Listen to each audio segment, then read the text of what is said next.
Well, what do you know? We're back. Here I thought FNAF World was a dead game. When I made my power scaling video of the characters, I did not expect it to gain as much attention as it did. I thought that I'd just be throwing stuff at a wall, pointlessly spewing my opinions about a game that even the big Scotty C himself admitted he thought was a failure. However, the view count on that sucker proved me very wrong. I mean, like, holy moly, look at that. That being said, a big elephant in the room on that video, aside from Mangle and Phantom Freddy's rankings, was the absence of the Update 2 characters from the list. So I decided to make a video entirely dedicated to specifically the Update 2 characters. However, instead of power scaling them, I'm going to be ranking them by how difficult they are to unlock, and I'm going to give my personal opinion on whether or not the character's power and use level are scaled evenly with the difficulty of what it takes to unlock them. In other words, I'll be answering the question of whether or not the character is worth the trouble. Now, the one rule I'm going to set here is that I'm only talking about the difficulty of unlocking these characters 100% legitimately. I'm not taking into account mods, assists, exploits, or loopholes with any of the games. I won't make this intro any longer than it needs to be, so let's just get right into it. Oh boy, we're already off to a bad start. Don't get me wrong, I love Marion as a character, and no question about it, he's one hell of a powerhouse, and he's essential to have on your team for when you're in the game's final area. With how strong of a character he is, I can't help but question why exactly he's so pathetically easy to unlock. All you have to do is play a game where you just press D the whole time, and occasionally A. That's it, and then you have freaking fourth wall and bubble breath in your arsenal. Whether or not this guy is worth it isn't even a question, he's just a straight up steal, like buying a Ferrari or Lamborghini for under 20 grand. The level of imbalance here is just ridiculous. He may not be the most overpowered of the Update 2 characters, but I'd say he's definitely the most broken. Like many others, I thought the inclusion of Freddy in space was a pretty funny feature of Update 2, though it's safe to say we were all impressed with how authentic and immersive this game felt as a platformer experience. Scott didn't half-ass it in the slightest. What he did half-ass, however, was the character that is Purple Guy. Definitely on the weaker side in terms of offensive capability, but there's no denying that he's still incredibly important because of Slasher and Speed Song. The way you unlock this guy is pretty simple. Collect all 9 cupcakes in Freddy in Space and beat it. Straightforward and relatively easy, since at max upgrade, the boss takes like 8 seconds to defeat just by holding X and tanking the damage. Would I say Purple Guy is worth it? Sure, everything's pretty balanced here, and Freddy in Space is fun to play. Hey, I have an idea. Let's go back into Freddy in Space and beat it again. But this time, we'll do it with one less cupcake upgrade. And who do we get? Oh, you know, just the arguably most overpowered character in the entire goddamn game. Jack O'Bonney is just one of those characters that makes even some of the strongest characters from the base game look like a complete joke. Having this guy on the team is pretty much a requirement if you want any hope of beating the Chica's Magic Rainbow boss. In fact, if I'm not mistaken, the only possible way to beat the boss is by landing 3 slasher attacks. Anyway, the only reason I placed him above Purple Guy was because obviously it's easier to beat Freddy in Space with 9 cupcakes instead of 8, though the difference is minuscule. I'd still say the unlock difficulty to power scale is unbalanced, but not nearly to the extent of Marion.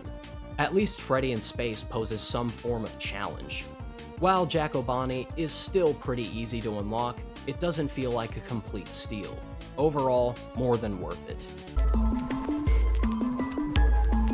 Out of all the spin-off games introduced in Update 2, Foxy Fighters is probably my favorite. The gameplay is simple, yet challenging, and both characters you can unlock by winning are extremely strong and useful.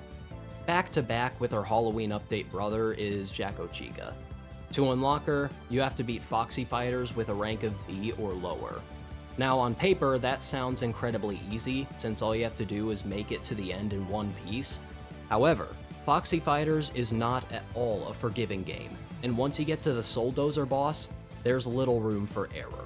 Dozer's health pool is literally designed to keep the fight going for long enough that you can't just hold down shift while staying in one spot tanking damage like you can in Freddy in Space. By the way, shift was a horrible choice for a keybind to shoot because of that stupid sticky keys pop-up that appears. Anyway, in this game, you have a lot less health than you do in Freddy in Space, so taking hits is far more punishing, and overestimating how much you can get away with can be your downfall if you're not careful. Although, as I said earlier, Jacko Chica is a very powerful character, and while Foxy Fighters does pose a challenge and make you think, getting a grade of B or lower isn't crazy difficult, it's just a bit of a bumpy ride. The difficulty scales fairly well with how good Jacko Chica is, so there's a great balance here, and she's worth it. Oh, Chica's Magic Rainbow. Definitely not a game for people who rage easily. Animad Dude is the very first character on the list that I'd consider actually difficult to unlock, and that's for pretty obvious reasons. Making it to the end of this game is extremely tedious on its own, and the passive-aggressive Rainbow verbally abusing you every single time you die doesn't help. Though, despite all of that, I'd still say that the difficulty to power scale here is the most balanced one on this list. Animad Dude is greatly essential for your party, and even though Chica's Magic Rainbow is a pain in the ass to beat, it does something that neither Freddy in Space nor Foxy Fighters do. Every time you die, you learn, and every time you play, it's always going to be the exact same. There's absolutely no RNG involved. I think, anyway. It's difficult, but all it comes down to is practice, muscle memory, and remembering the timings for everything. There's nothing about it that's overly complicated. Okay, well, except for the part with the butterflies. Those little bastards can go fuck themselves. Going back to Foxy Fighters, a character I always have far more trouble with unlocking than I expect is Nightmare BB. To unlock him, you have to beat Foxy Fighters with an A ranking. Specifically, the way you do that is to reach the end with 90% or more of your health left. Obviously, it's far easier said than done. Like I mentioned earlier, this game is extremely unforgiving when you get hit. I could be wrong, but I think the limit for how many hits you can take before you drop below 90% is like 4 or 5. Yeah, there's not a whole lot of wiggle room at all. In fact, when I'm playing for the A rank and I get hit even once before getting to the boss fight, I usually just die on purpose to restart if I'm not too far in. Believe me, you'll need every last bit of your health for when you fight Dozer, especially since his attack pattern is completely RNG based, and sometimes without warning, he'll pull that bullshit where he follows up his spread shot with another spread shot. All the while, you're having to deal with other enemies firing at you as well. It's so easy to be doing well and then get screwed over just by a couple mistakes. Now, with a challenge this difficult, does it make Nightmare BB worth it? Sure. This is the first character on the list which I'd say the difficulty outweighs the strength of the character, but it's only ever so slightly, and I'd still say he's worth it for the most part. I bet many of you probably thought Chipper was going to be at the top, and understandably so. As if Chica's Magic Rainbow wasn't tedious enough, now the goal is to beat it in under 3 minutes. Speedrunners probably loved unlocking this character, all while the rest of us were losing our minds, questioning our sanity, pondering our existence, and rethinking our life choices. At a glance, 3 minutes seems like a pretty hefty amount of time for a game like this.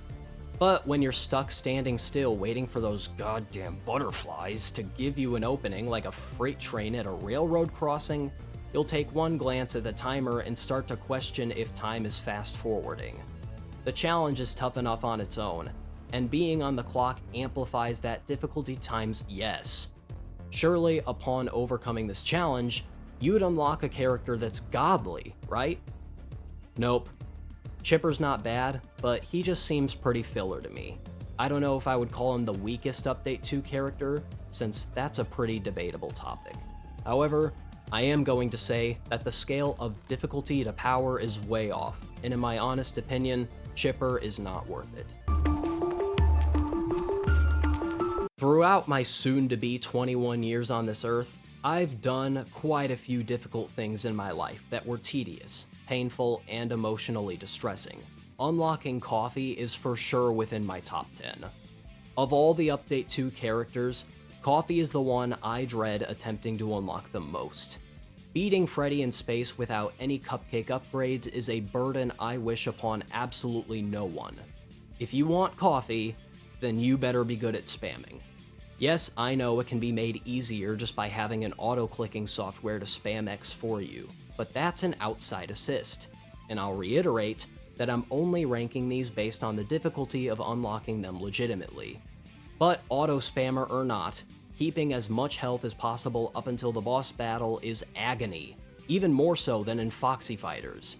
Not only are these things going to be your worst nightmare, but when you have no cupcakes, the necessity of conserving health forces you to do something even more painful than trying to rush. You have to be patient as hell with it.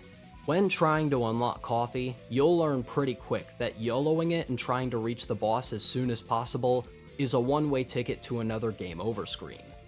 Frequently, you'll have no choice but to just hang tight, sometimes for minutes on end, and wait for a safe opportunity to keep progressing. It's either that, or losing precious health for being in too much of a hurry. Because of how often you'll have to pause and think, each individual attempt will take freaking forever, and every go you have at it just gets more and more grinding. The way you have to pace yourself is just torture, and not that it helps you much anyway. No matter what, losing health is a guarantee, and you better pray that the health drop RNG is on your side, which is unlikely.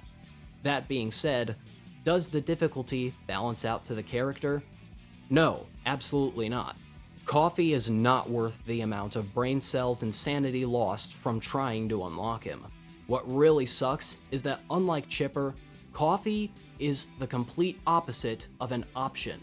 You have to unlock him, no matter how much you don't want to. Having him on the team is required for when you face the final boss. Coffee might just end up being your only line of gift boxes, and no matter what, he is your only provider of Neon Shield 2. Now, I get that a ridiculously difficult, rage-inducing challenge is what Scott was going for, but at least make the reward feel more worth it. Hell, I'd argue that this is what we should have done to unlock Knight Marion, or better yet, Jack O'Bonney. Regardless, Freddy in Space with no cupcakes has tested my patience, pressed my psychological boundaries, and made me cry myself to sleep. So that was the list. Thank you guys for watching. Remember to leave a like on the video if you enjoyed, and hit that subscribe button. It really helps out the channel. Anyway, I don't really have much to say for this outro, so I'll see you guys next time. My voice is freaking dying, man.